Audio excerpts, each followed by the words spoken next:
Sejam bem-vindos ao nosso 17º estudo da série de Daniel e Apocalipse. Vamos orar ao Senhor? Pai querido, Pai bondoso, estamos aqui para estudarmos um pouco mais sobre as Tuas profecias e para entendermos algumas peculiaridades das visões de João. Que Tu estejas conosco, enviando Teu Santo Espírito para aclarar a nossa mente. Em nome de Jesus, amém. Amém. Nesse momento, nós vamos ver uma visão muito diferente que João teve. Ele viu um ser muito especial segurando um livrinho. Lê para mim, João, lá no capítulo 10, verso 1. Vi outro anjo forte descendo do céu, envolto em nuvem, com arco-íris por cima de sua cabeça. O rosto era como o sol e as pernas como colunas de fogo. Esse anjo tem uma característica muito parecida com o que João viu lá no capítulo 1, lá nos versos 12 a 16. Voltei-me para ver quem falava comigo, e voltando vi 7 candeeiros de ouro.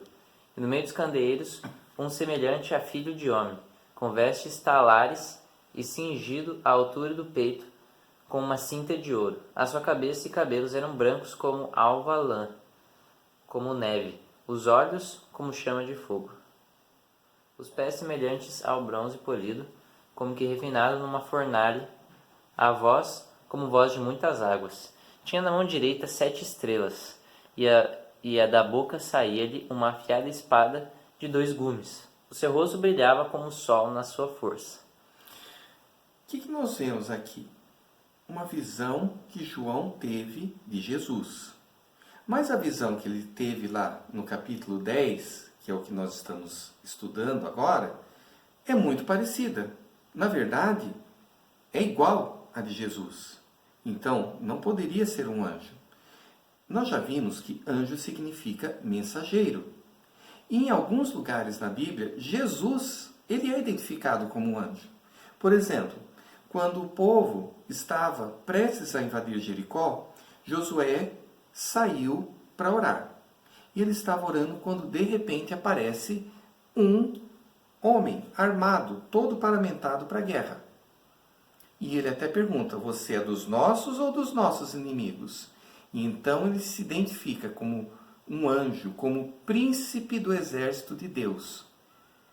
Só que tem uma diferença, ele aceita a adoração. Se aceita a adoração, então não é um anjo comum. Porque todas as vezes que um anjo aparece e a pessoa tenta adorá-lo, ele não aceita. Então ali era Jesus. Então o que nós vemos aqui? Na verdade era Jesus quem apareceu para João. E continuando na visão, vamos ver então se é Jesus, aliás, é Jesus, o que ele estava fazendo nesse momento.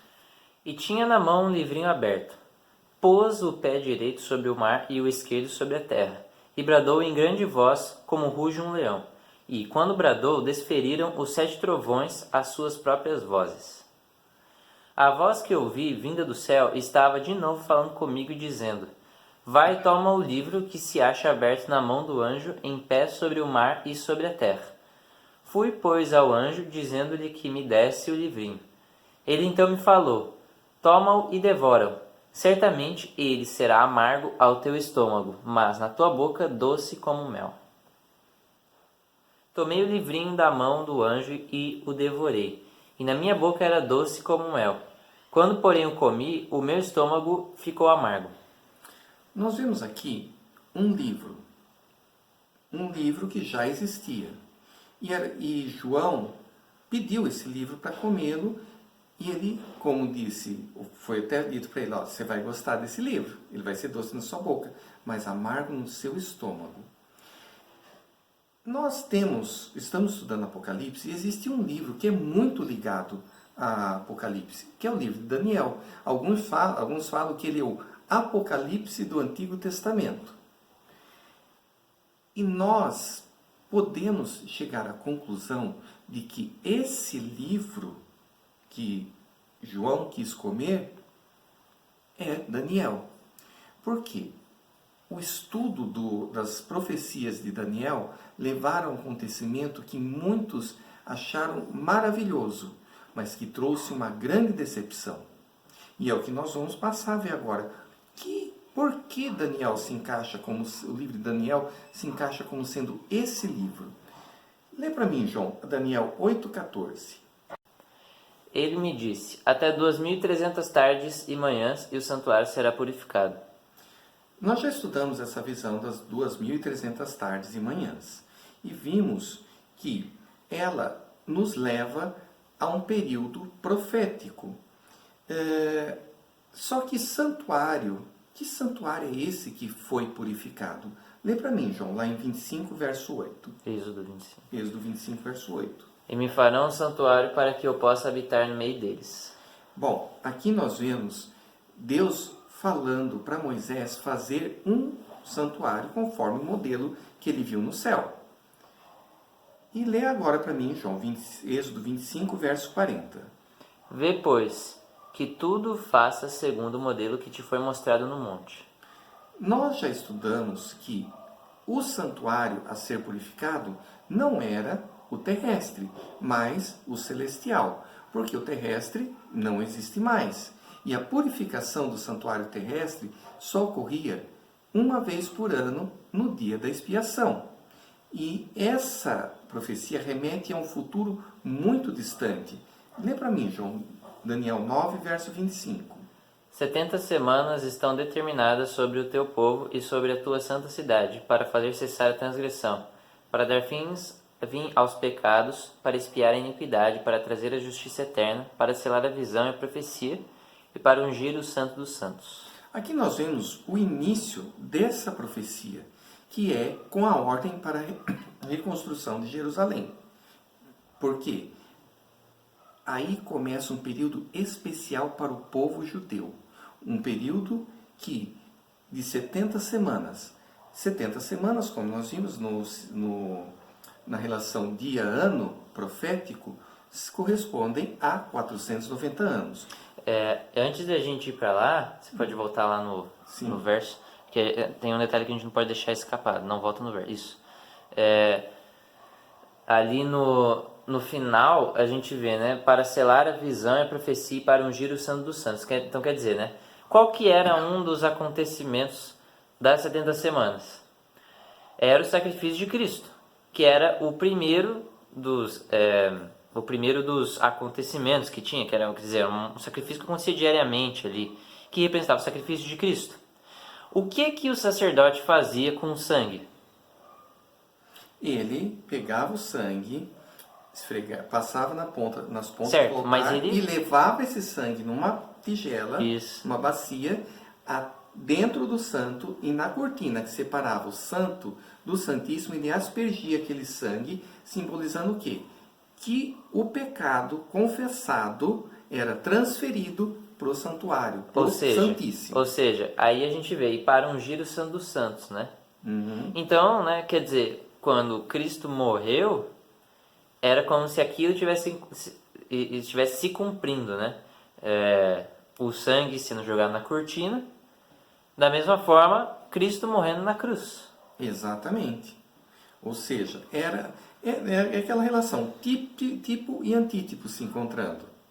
Porque o tipo, que era o sacrifício feito no santuário terrestre, se encontrou com o antítipo, que era o próprio sacrifício de Jesus. E, como eu disse, nós temos então o início dos 490 anos. Mas, no verso 25, Deus fala algo para Daniel. Sabe e entende. Desde a saída da ordem para restaurar e para edificar Jerusalém, até ao ungido, ao príncipe, 7 semanas e 62 semanas. As praças e as circunvalações se reedificarão, mas em tempos angustiosos. Ele fará firme aliança com muitos, por 1 semana. Na metade da semana fará cessar o sacrifício e a oferta de manjares sobre a asa das abominações. Virá o assolador, até que a destruição, que está determinada, se derrame sobre ele. Bom, nós vimos que o início desse período profético se dá no ano 457 a.C., no outono.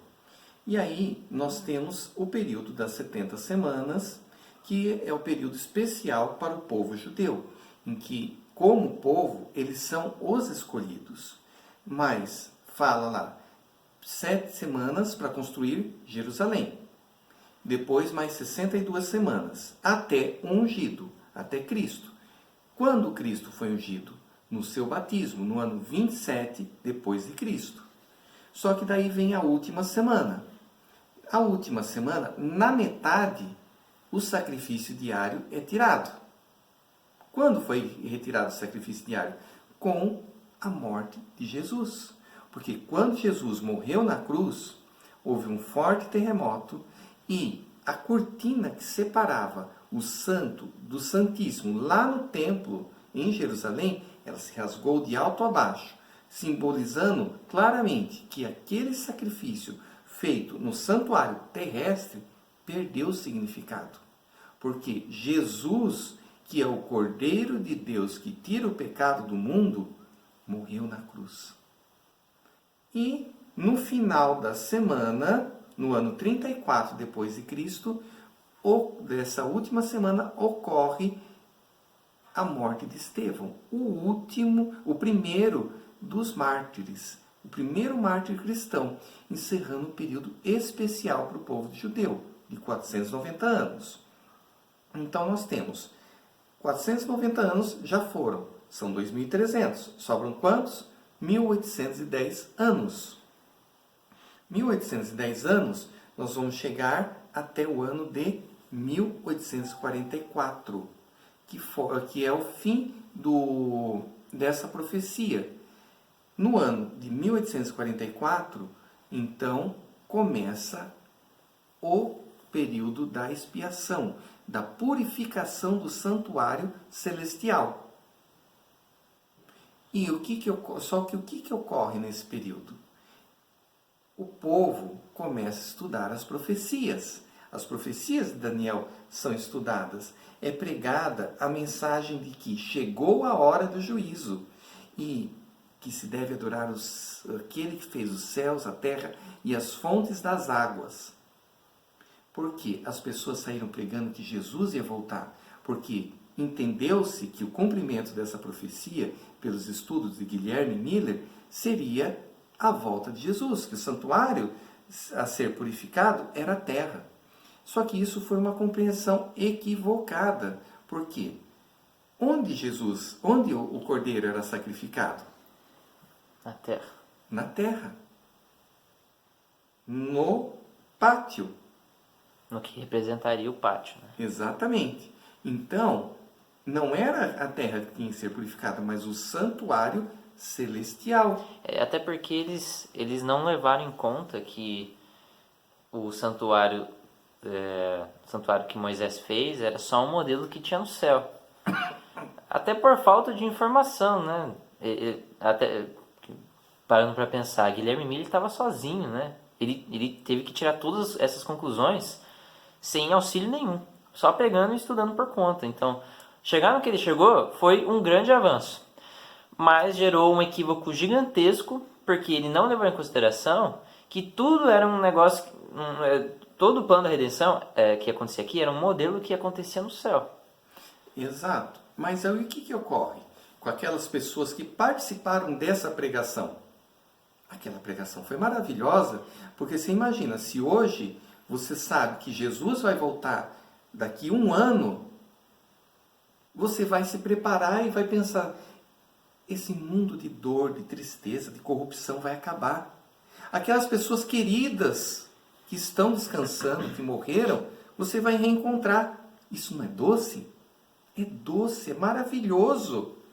Só que Jesus voltou em 1844? Não. Não voltou. Você imagina o amargor que foi para as pessoas, a decepção de saber que Jesus não estava voltando. Tiveram pregadores, teve um pregador que morreu um mês antes da data que eles esperavam. E deixou esposa e filhos.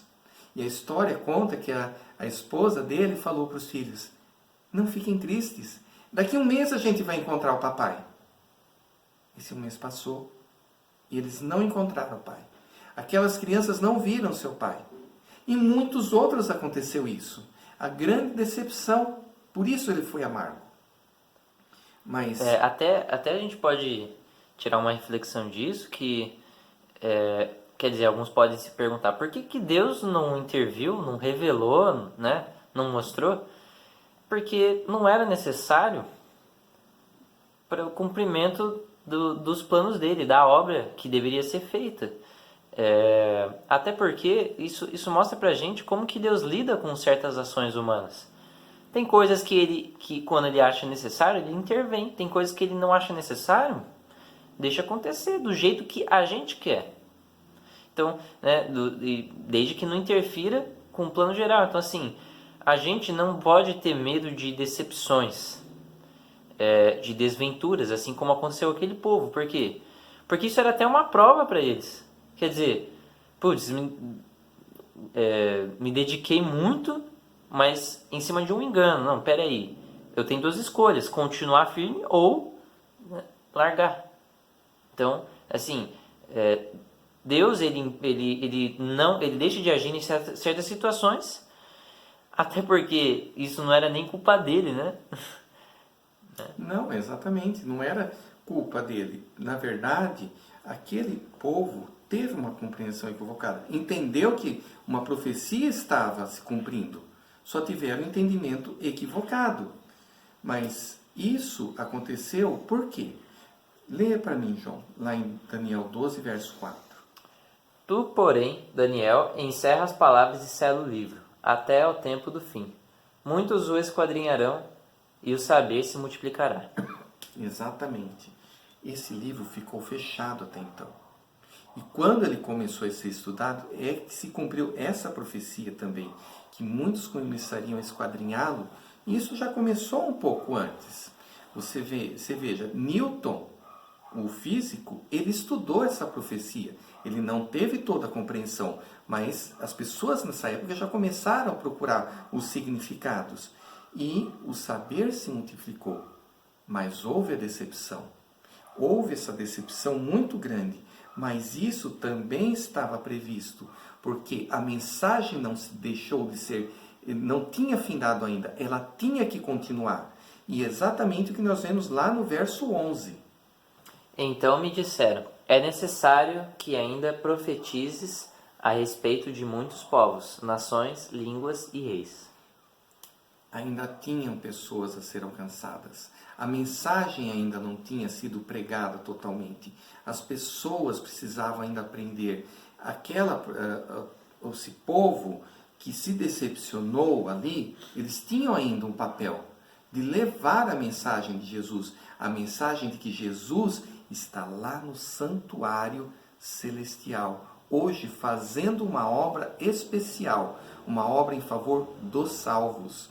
Porque, como acontecia no santuário terrestre, a pessoa se arrependia, ia lá, confessava seus pecados, colocava a mão na cabeça do cordeirinho, matava o cordeirinho, o sangue era levado lá para o santuário, lá para o Santíssimo, e ele era aspergido lá. Assim acontece agora. Nós vimos que Jesus morreu, o seu sangue foi derramado por nós. E quando nós nos arrependemos, esse sangue é entregue lá, pois Jesus, diante do Pai, mostra as suas feridas, as suas mãos feridas, o seu sacrifício. Fala: Senhor, eu morri por essa pessoa que agora se arrepende. E o pecado dela que é depositado lá no Santíssimo, mas ele precisa ser removido. E Jesus está fazendo hoje a remoção do pecado dos salvos do santuário. Ele está limpando. E é essa mensagem que tem que ser pregada. É essa mensagem que esse povo que saiu dessa decepção está levando e tem que levar ao mundo. É engraçado, né? Essa imagem, até certo ponto, ela está errada. Porque não é isso aí. Não é assim que funciona lá. Em primeiro lugar, né, não existe uma arca da aliança lá. Né? Sim, então, na verdade, é ilustrativo mesmo. Exatamente, mas para explicar, só para você que está ouvindo conseguir imaginar, né? Então, primeiro que você vai, que não é essa roupa que Jesus estaria usando, seria uma veste branca, totalmente branca, representando a pureza do sacrifício. Em segundo lugar, de um lado, né, ou atrás de Cristo, você teria a lei, né, a lei física ali. Então, e na frente você teria, ao invés da arca, você teria o trono de Deus, que representava a Shekinah, a presença dele, e, como está aí na imagem, os dois anjos, não de ouro, mas de verdade, né, que são os serafins cobrindo a glória de Deus. Então, na verdade, para você imaginar, seria mais ou menos essa cena. Ao invés de ter Cristo lá, são os nossos nomes que passam. E o que acontece? Quando vem o nome de um salvo, de alguém que se entregou, então ele se coloca entre Deus e a lei, no nosso lugar, aliás, no lugar da pessoa que se entregou, e então mostra as suas feridas. Fala, ó, Senhor, olha, Pai, eu morri por esse aqui. Foi por esse aqui que eu morri. E aí Deus vai lá e dá um salvo-conduto. Exatamente isso. Por isso, na verdade, essa ilustração aqui é mera, assim, para nós termos uma noção apenas. Mas, na verdade, ela aqui está misturando tanto o santuário terrestre com celestial, sem ser nenhum dos dois. Porque não dá pra gente também imaginar como que é lá, nunca vimos, né? Não. Isso é uma coisa que, para a gente saber realmente como foi, a gente vai ter que esperar chegar lá. E assim nós encerramos esse estudo. E eu aguardo vocês para o próximo.